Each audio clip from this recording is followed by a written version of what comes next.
بولیے بولیے یقین کے ساتھ بولیے، کس نے بنایا؟ اللہ نے بنایا۔ کرسی پر کس نے بیٹھایا؟ فرمایا جب بندے میرا مان کر چلتے ہیں، میں دنیا کے بادشاہوں کے دلوں میں مسلمانوں کے تعلق سے پیار اور محبت ڈال دیتا ہوں۔ اگلی بات سننے کے لیے، وَإِذَا حَوَّلْتُ وَإِذَا وَإِنَّ الْعِبَادِ إِذَا عَصُونِي، اور یہی بندے جب میرے نافرمان ہو جاتے ہیں، نماز نہیں پڑھتے، حلال نہیں کھاتے، حرام کھاتے، سچ نہیں بولتے، غیبت کرتے، جھوٹ بولتے، انصاف ہمدردی نہیں کرتے، ستاتے ہیں لوگوں کو، دوسروں کا حق ہڑپتے ہیں، جب یہ بندے نافرمان ہو جاتے ہیں، حولت قلوب ملوکہم علیہم بالنقمۃ والسخط، میں دنیا کے بادشاہوں کے دلوں میں مسلمانوں کے تعلق سے دشمنی ڈال دیتا ہوں اور عداوت۔ ریموٹ کون بدل رہا ہے؟ بولیے ریموٹ کون بدل رہا ہے؟ چاہے آپ جس کو اپنے پسند سے کرسی پر بیٹھائیں، اس کا دل اللہ کے ہاتھ میں ہے۔ ہم اگر ٹھیک ہیں، ہم نے اللہ کو منا لیا، اللہ اس کے دل میں ہمارے تعلق سے محبت ڈال دیتے ہیں، پیار ڈال دیتے ہیں۔ اور اگر بندے نافرمان ہو جاتے ہیں تو اللہ تعالیٰ بادشاہوں کے دلوں میں دشمنی ڈال دیتے ہیں اور عداوت ڈال دیتے ہیں۔ فَسَاءُهُمْ سُوءَ الْعَذَابِ، پھر وہ بادشاہ مسلمانوں کے لیے طرح طرح کے قانون ان کو ستانے والے اور پریشان کرنے والے بناتے ہیں۔ بتائیے ایسے حالات ہے کہ نہیں؟ ہے یا نہیں؟ ایسے وقت میں حل کیا ہے؟ پارلیمنٹ کا شیشہ توڑ دیں، مارچ کر کے روڈ جام کر دیں، پولیس تھانہ میں آگ لگا دیں، کیا کریں؟ اس کا یہ کوئی حل نہیں ہے۔ حکومت کو گالی دینے سے مسئلہ نہیں ہوگا۔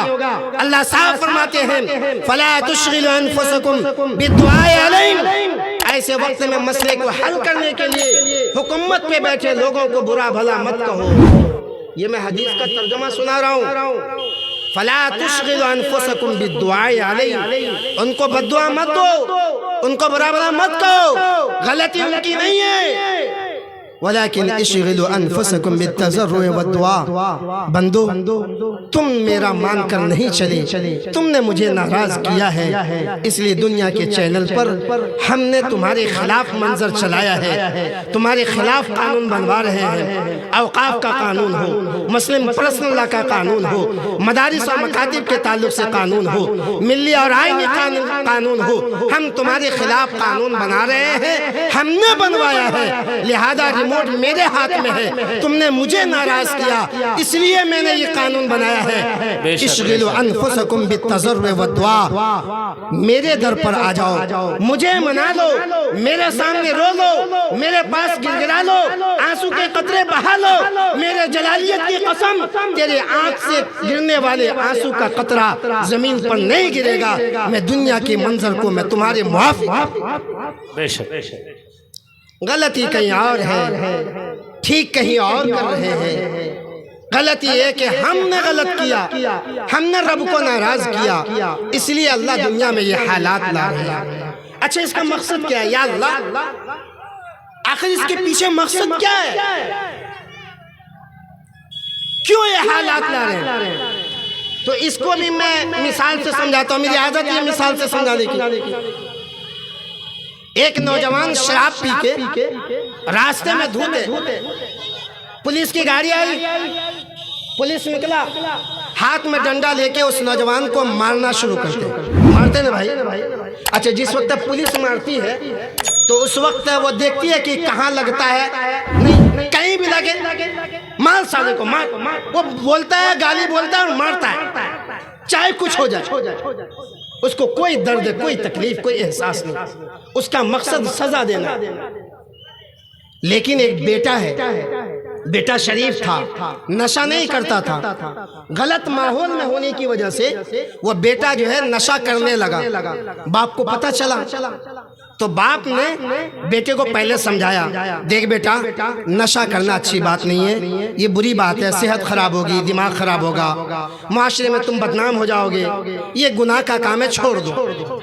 سمجھایا، نہیں مانا، پھر پکڑا گیا تو اب باپ جو ہے ڈانٹ رہا ہے، دیکھو میں آخری وارننگ دے رہا ہوں، میں نے سمجھا دیا تھا، اب اگر آئندہ پکڑے جاؤ گے تو سخت پٹائی ہوگی، بات سن لو، میں تم کو آج سمجھا رہا ہوں آخری بات۔ وہ اس کی عادت بن گئی، وہ بچہ مانا نہیں اور پھر پینے لگا، تو تیسرے مرتبہ وہ پکڑا گیا۔ اب جو تیسرے مرتبہ پکڑا گیا ہے، یہاں پر اکثر باپ بیٹھے، ہم بھی کسی کے باپ ہیں۔ جب تیسرے مرتبہ پکڑا گیا، بار بار پینے کے بعد اب باپ کو غصہ آ گیا، ہاتھ میں ڈنڈا لیتا ہے، بیٹے کا ہاتھ پکڑتا ہے، اس کو جھکاتا ہے اور اس کی چوتر پر مارتا ہے۔ مارتے وقت بھی دیکھتا ہے کہ کہاں چوٹ لگنی چاہیے، ایسا نہ ہو کہ ہڈی ٹوٹ جائے، ایسا نہ ہو کہ آنکھ پھٹ جائے، ایسا نہ ہو کہ کوئی عضو خراب ہو جائے، دیکھ کر مارتا ہے اور مار بھی رہا ہے، اور آنکھ سے باپ کے آنسو بھی نکل رہے ہیں۔ یہ عجیب بات ہے، مار بھی رہا ہے، رو بھی رہا ہے۔ تو آپ ادھر سے گزرے، آپ نے پوچھا کیوں مار رہے ہو؟ کہا یہ سمجھاتے سمجھاتے تھک گئی، اس کی لت نہیں جا رہی ہے، اس لیے مار رہا ہوں۔ تو کہا جب مار ہی رہے ہو تو پھر رو کیوں رہے ہو؟ تمہیں تکلیف کیوں ہے؟ مارو تو مارو، تمہیں درد کیوں ہے، تمہیں تکلیف کیوں ہے؟ تو اس باپ کا کیا جواب ہوتا ہے؟ باپ کا جواب یہ ہوتا ہے، میں اس کو اس لیے نہیں مار رہا ہوں کہ یہ مر جائے، میں مارنے کے لیے نہیں مار رہا، میں اس لیے نہیں مار رہا ہوں کہ یہ ختم ہو جائے، یہ برباد ہو جائے، یہ مٹ جائے، میں اس کو قبرستان پہنچا دوں، اس لیے نہیں مار رہا ہوں، اس لیے مار رہا ہوں یہ بگڑ گیا ہے، یہ خراب ہو گیا ہے، میں اس کو سدھارنا چاہتا ہوں، میں اس کی اصلاح کرنا چاہتا ہوں۔ میں نے سمجھایا، اس سے نہیں مانا، میں نے ڈانٹا، اس سے نہیں مانا، میں نے وارننگ دی، اس سے نہیں مانا، اب یہ شاید ڈنڈے سے مانے گا، اس لیے میں ڈنڈا برسا رہا ہوں تاکہ یہ مان جائے، تاکہ یہ سمجھ جائے۔ ہاں دگلی کے غیور نوجوان میرے ساتھیوں، میرے بوڑھے بھائیوں، میرے نوجوان ساتھیوں اور پردہ نوش خواتین، یہ قانون، یہ حکومت کا ظلم ہے، یہ مودی کی لاٹھی، یہ امت شاہ کا قانون، یہ یوگی کا ظلم ہے، یہ دنیا کے حکمرانوں کا ظلم ہے مسلمانوں کے خلاف، یہ اللہ کی لاٹھی ہے، یہ اللہ کی لاٹھی ہے۔ اللہ نے تبلیغ والوں کو بھیج کے پیار سے سمجھایا، اللہ نے مولوی کو بھیج کے اسٹیج سے للکار کے سمجھایا، غصہ دلا کے سمجھایا، لیکن مسلمان نہ پیار سے مانا، مسلمان نہ ڈانٹ سے مانا، اس لیے اللہ نے دوسرے کے ہاتھ میں لاٹھی تھما دی، کہا مارو اس کو، مارو اس کو، مارو اس کو، اس وقت تک مارتے رہو جب تک یہ مسلح پر نہ آ جائے، اس وقت تک مارتے رہو جب تک یہ سود نہ چھوڑ دے، اس وقت تک مارتے رہو جب تک یہ شراب نہ چھوڑ دے، اس وقت تک مارتے رہو جب تک یہ شادی میں جہیز لینا۔ نعرہ تکبیر، اللہ اکبر، مفتی اسد الاسلام صاحب زندہ باد، زندہ رب باد۔ کعبہ کی قسم، ایک استاد حدیث ہونے کے ناطے 24 گھنٹہ میرا مشغلہ حدیث پڑھنا پڑھانا ہے، قرآن و حدیث کی روشنی میں یہ بات آپ کو یقین کے ساتھ کہتا ہوں، اگر مسلمان اس لاٹھی سے بھی نہ سمجھے، مودی کی لاٹھی سے بھی اگر نہ سمجھے، یوگی کی لاٹھی سے بھی نہ سمجھے، یاد رکھیے گا اللہ کے خزانے میں اس سے بھی زیادہ خطرناک لاٹھی، اس سے بھی زیادہ خطرناک لاٹھی۔ ہم کہاں ہیں؟ غلطی کہیں اور ہو رہی ہے، اصلاح کہیں اور کر رہے ہیں۔ بہرحال غلطی ہماری ذات میں ہو رہی ہے۔ میرے بھائیوں، ہمیں جو وقت دیا گیا ہے بہت تیزی سے وہ گزر رہا ہے، میں اپنی بات کو آپ سمیٹ رہا ہوں۔ یہ تو طے ہو گیا کہ سماج بیمار ہے، اور یہ بھی طے ہو گیا کہ ہماری بیماری کا علاج ہم پر ضروری ہے۔ بھائی کچھ لوگ اب بھی گاؤں میں گھر میں بیٹھے ہوئے ہیں، دروازے پر ہیں، روڈ پر ہیں، چوک چوراہے دکانوں پر ہیں، ان سے گزارش ہے کہ آپ کا جلسہ باضابطہ شروع ہو چکا ہے، یہاں پہ قیمتی باتیں ہو رہی ہیں، آپ تشریف لے آئیں۔ مولانا عبداللہ سالم چترویدی صاحب تشریف لا چکے ہیں، انشاءاللہ ان کے بعد ان کا نمبر ہے۔ میرے بھائیوں، بات سمجھنے کی کوشش کریں، صرف ہمارے آواز پر لچھے دار تقریر نہ سنیں، جو کہا جا رہا ہے اس کو سمجھنے کی کوشش کریں، جو میں سمجھانا چاہ رہا ہوں اس کو سمجھنے کی کوشش کریں۔ اب ایسے وقت میں ہم کیسے اپنے حالات بہتر کر سکتے ہیں، حکومت کیسے ہمارے موافق ہو سکتی ہے، تو میں نے آپ سے کہا حکومت ہمارے خلاف ہماری غلطی کی وجہ سے ہے، اس لیے اللہ حکومت کو ہماری موافق اس وقت کریں گے جب ہم ٹھیک ہو جائیں گے۔ اب ہمارے سماج میں، ہمارے معاشرے میں جو برائیاں ہیں، اب ساری برائیاں تو بیان نہیں کی جا سکتی، صرف ایک بات کہہ کے، ایک گفتگو کہہ کے اپنی بات کو ختم کر دیں۔ اس وقت پوری دنیا، پورے ہندوستان میں سب سے بڑا جو فتنہ ہے وہ کون سا فتنہ معلوم ہے؟ اس وقت مسئلہ عمل کی حفاظت کا نہیں، اس وقت مسئلہ ایمان کی حفاظت۔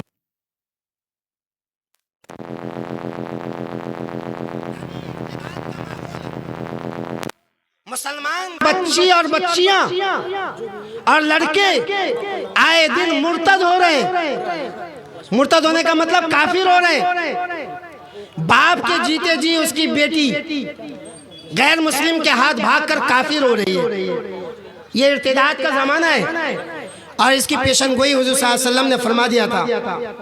ہم جس دور میں گزر رہے ہیں نارمل زمانہ نہیں، فرمایا بادر بالاعمال فتنا، لوگوں اس خطرناک فتنے کے زمانے کے آنے سے پہلے نیکی اکٹھا کر دو، کا قطع اللیل المظلم، کہ جو زمانہ اتنا خطرناک ہوگا اس میں فتنے اتنے زیادہ ہوں گے جیسے رات کی تنہائیوں میں، رات کی گھٹاٹوپ تاریکیوں میں تاریکی اور اندھیرا ہوتا ہے، اتنا خطرناک زمانہ ہوگا۔ کیا ہوگا زمانے میں؟ یصبح الرجل مؤمنا ویمسی کافرا، اس زمانے میں مسلمان صبح میں مسلمان ہوں گے، شام میں کافر ہو جائیں گے۔ ویمسی مؤمنا یصبح کافرا، شام میں مسلمان ہوں گے، صبح کافر ہو جائیں گے۔ بتائیے اس وقت یہ صورتحال ہے کہ نہیں؟ بتائیں، بچے مسلمان بچیاں مرتد ہو رہے ہیں کہ نہیں؟ بولیے، کیا اخبارات ہم نہیں پڑھتے، نیوز نہیں پڑھتے؟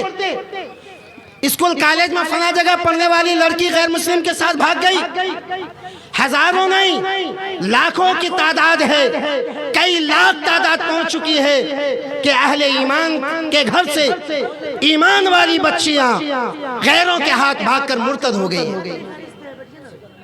اس کے ساتھ ساتھ نوجوان لڑکے بھی مرتد ہو رہے ہیں۔ لڑکیوں کی فہرست تو ہم جانتے ہیں، لیکن لڑکوں کے بارے میں ہم نہیں جانتے۔ لڑکوں کے ارتداد کیا ہے؟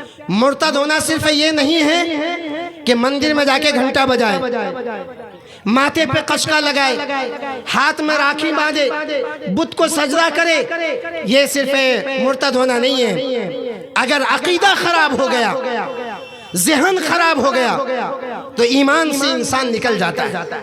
ہمارے نوجوان سفر ہوتا رہتا ہے الحمدللہ، ٹرینوں پر، ہوائی جہاز میں، پاس میں بیٹھا ہوا دو نوجوان، میری پھر وہی عادت مثال کی، ایک نوجوان دوسرا نوجوان آپس میں بیٹھے، اب وہ دونوں نوجوان پوچھا نام کیا ہے؟ جی راجندر پرساد۔ تمہارا نام کیا ہے؟ محمد جعفر۔ یہ راجندر پرساد ہے، یہ جعفر ہے، دونوں سمجھ گئے آپ؟ اب صورتحال یہ ہے کہ نام پوچھنے سے پہلے دونوں میں کوئی فرق نہیں۔ اس کے بال اگر 3 کلر کے ہیں چندر شیکھر کے، تو محمد جعفر کے سر کا بال 5 کلر کا ہے۔ اس کے ہاتھ میں بالا ہے، اس کے ہاتھ میں بھی بالا ہے، اس کے گلے میں چین ہے، اس کے گلے میں بھی چین ہے، اس کا پینٹ 5 جگہ پھٹا، اس کا پینٹ 10 جگہ پھٹا، اس کے کان میں ایئر فون، اس کے کان میں ایئر فون، اس کے سامنے اسکرین پر گندی فلم، اس کے سامنے اسکرین پر گندی فلم۔ ہاں دیگری کے غیور مسلمانوں، آپ مجھے بتاؤ میں کیسے فیصلہ کروں یہ جنت میں جانے والا ہے کہ جہنم میں جانے والا ہے؟ سبحان اللہ، یہ کیسے فیصلہ ہوگا؟ آپ کہو گے مولانا ایمان کا تعلق تو دل سے ہے، ایمان کا تعلق تو عقیدے سے ہے، اللہ ظاہر کو تو نہیں دیکھیں گے، دل میں ایمان ہے تو جنت میں جائے گا۔ اب اگلی بات سن، جس کے بارے میں پتا چلا محمد جعفر، ان سے پوچھا بیٹا نام کیا؟ محمد جعفر۔ اچھا، بہت اچھا، بیٹا اللہ کو جانتے ہو؟ کہا اللہ وہی جو آسمان پر رہتے ہیں۔ اللہ کے بارے میں اور کچھ نہیں، اس کی طاقت، اس کی قدرت، کچھ نہیں۔ کہ رسول کو جانتے ہو؟ کہ رسول کس کو کہتے ہیں؟ رسول یہ ہنسنے کی بات نہیں، وہ دلی، پنجاب، ہریانہ، لکھنؤ، کشمیر کمانے والے نوجوان جو جاتے ہیں، جب یہ بچہ پڑھنے کے قابل ہوتا ہے تو یہ ظالم ماں باپ، میرے جملے کو معاف کیجئے گا، یہ ظالم ماں باپ اس کو سونے کی پڑیا سمجھ کر اس کو کمانے کے لیے بھیج دیتے ہیں۔ بچے نے تو اللہ جانا ہی نہیں، بچے نے تو دین دیکھا ہی نہیں، وہ کیسے جواب دے گا کہ رسول کون ہوتا ہے؟ اس کو کسی نے بتلایا ہی نہیں، اس لیے وہ کہتا ہے کون رسول، کس کو رسول کہتے ہیں؟ کہا کتاب جانتے ہو تمہاری دھرمی کتاب کیا؟ کہ نہیں، دھرمی کتاب کا کیا مطلب ہے؟ قرآن، قرآن کہاں؟ قرآن کا قرآن جانتے ہو؟ قرآن کس کو کہتے ہیں؟ ہاں ہمارے گھر میں رکھا ہوا ہے، بس اتنا جانتا، آگے کچھ نہیں جانتا۔ قرآن کہتے ہیں کس کو ہے؟ اللہ نے بھیجا، آسمان سے آیا، وہ سب کچھ نہیں جانتا۔ کا فرشتوں کا کس کو کہتے ہیں فرشتہ؟ کا آخرت کا کس کو کہتے ہیں آخرت؟ یہ سب کچھ نہیں جانتا۔ آپ کا کیا فیصلہ ہے؟ ایمان مفصل کس کو کہا؟ آمنت باللہ، اللہ پر، وملائکتہ، فرشتے پر، ورسلہ، رسول پر، وکتابہ، کتاب پر، والیوم الآخر، مرنے کے بعد دوبارہ زندہ ہونے پر، من قدر خیری و شرہ، تقدیر پر۔ یہ بچہ نہ اللہ جانتا، نہ رسول جانتا، نہ فرشتہ جانتا، نہ کتاب جانتا، نہ آخرت جانتا، نہ تقدیر جانتا، ایمان ہے ہی نہیں، اس کو کیسے مسلمان کرنا؟ یا آپ کے لسٹ میں مسلمان ہو سکتا ہے؟ میں بڑے دعوے کے ساتھ یہ بات کہتا ہوں، گوشت کھانے والا مسلمان ہو سکتا ہے، یہ مسلمانوں کے سماج میں مسلمان ہو سکتا ہے، لیکن اللہ اس کے رسول کے رجسٹر میں مسلمان نہیں ہے۔ ذہنی اعتبار سے، اعتقاد کے اعتبار سے، فکری اعتبار سے یہ بندہ مرتد ہو چکا۔ اگر اس کی اصلاح کی فکر نہیں کی گئی، اس کو جلدی سنبھالا نہیں گیا، اس کو جماعت میں نہیں بھیجا گیا، اس کو دین سے نہیں جوڑا گیا، بہت قریب ہے کہ یہ بندہ جو ہے اپنے دین کا بھی سوال کرے۔ ایک آخری بات کہہ کے اپنی بات ختم کرو، ان تمام برائیوں کو ختم کرنے کے لیے اور خاص طور پر ہندوستان کے اس صورتحال میں ارتداد کو ختم کرنے کے لیے جو ہمیں کام کرنا پڑے گا وہ کیا ہے؟ اشفاق بہراجی صاحب زندہ باد، کیا زندہ کام؟ باد۔ وہ کام وہ ہے، حضور صلی اللہ علیہ وسلم جب مکہ میں پیدا ہوئے، توجہ سے سنیے گا، میری آخری بات کروں، حضور صلی اللہ علیہ وسلم جب مکے میں پیدا ہوئے، اس زمانے میں دنیا کی کوئی برائی ایسی نہیں تھی جو نہ ہو رہی تھی۔ زنا، سود، چوری، ڈکیتی، ظلم، حق تلفی، ناانصافی، دنیا کی ساری برائی، یہاں تک کہ کفر و شرک تو تھا ہی، لیکن اس زمانے کو کہا کیا گیا معلوم ہے؟ کیا کہا گیا اس زمانے کو؟ اس زمانے کا نام رکھا گیا زمانے جاہلیت، ان پڑھوں کا زمانہ، ناواقفوں کا زمانہ، جاہلوں کا زمانہ۔ شرک ہے، زمانے شرک نہیں کہا، کفر ہے، زمانے کفر نہیں کہا، زنا ہے، زمانے زنا نہیں کہا، اس کا نام رکھا زمانے جاہلیت۔ اور یہ عجیب بات ہے، اللہ کے نبی صلی اللہ علیہ وسلم دنیا میں آئے تو سب سے پہلا کام ہے مسلمان بنانا، اس کے بعد دنیا میں اللہ کے حکام کو سنانا، لیکن اللہ نے اپنے نبی کو اس بھٹکے ہوئے اور ساری برائیوں میں جکڑے ہوئے مسلمانوں کو، انسانوں کو سیدھے راستے پر لانے کے لیے اللہ نے جو پہلا پیغام دیا ہے، علماء یہاں پر بیٹھے ہیں، آپ ان سے معلوم کریں اللہ نے جو سب سے پہلا پیغام دیا ہے وہ کیا کہا؟ وہ یہ کہا کہ جاؤ لوگوں کو کلمہ کی طرف بلاؤ۔ کیا کہا غار حرا میں؟ اللہ نے پہلا حکم دیا، اقرا بسم ربک الذی خلق، خلق الانسان من علق، اقرا ربک الاکرم الذی علم بالقلم، علم الانسان ما لم یعلم۔ یہ 5 آیتیں ہیں غار حرا میں، نبی پر یہ 5 آیتیں جبرائیل لے